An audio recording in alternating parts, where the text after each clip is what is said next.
संज्ञानात्मक विकास से संबंधित इम्पोर्टेंट टर्म के बारे में आज चर्चा करेंगे।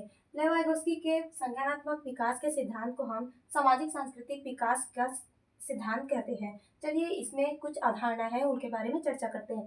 पहली अवधारणा है जेडपीडी, जो ना प्रॉक्सिमल डेवलपमेंट। इसका अर्थ होगा कि निकट विकास का क्षेत्र, अर्थात बालक जितना जान रहा है और उसमें जितनी जानने की संभावना है, उस क्षेत्र के बीच को, उस जानने तक के बीच के क्षेत्र को हम जेडपीडी कहते हैं, जो ना प्रॉक्सिमल डेवलपमेंट। अर्थात बालक इतना जान रहा है और वह इतना जानने की क्षमता रखता है, तो जो बीच का जो क्षेत्र पड़ता है हम उसको जेडपीडी कहते हैं। दूसरा हमारा स्कैफोल्डिंग है।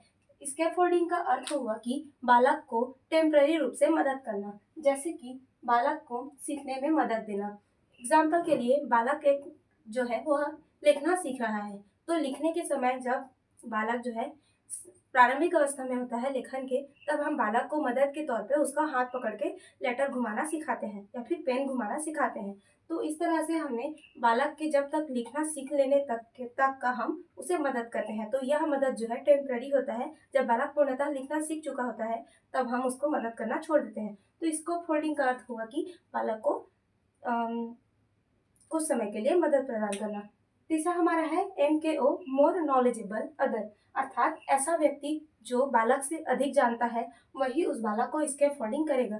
जो जैसे कि हमने लिखना लिया, तो जो लिखना जानता है वही बालक को लिखना सिखाएगा, ना कि जो लिखना नहीं जानता वो बालक को लिखना सिखाएगा। अर्थात मोर नॉलेजेबल अदर जो है वह बालक को स्कैफोल्डिंग देगा और स्कैफोल्डिंग के माध्यम से बालक जो है जितनी संभावना रखता है उस संभावना को प्राप्त करेगा। Thank you.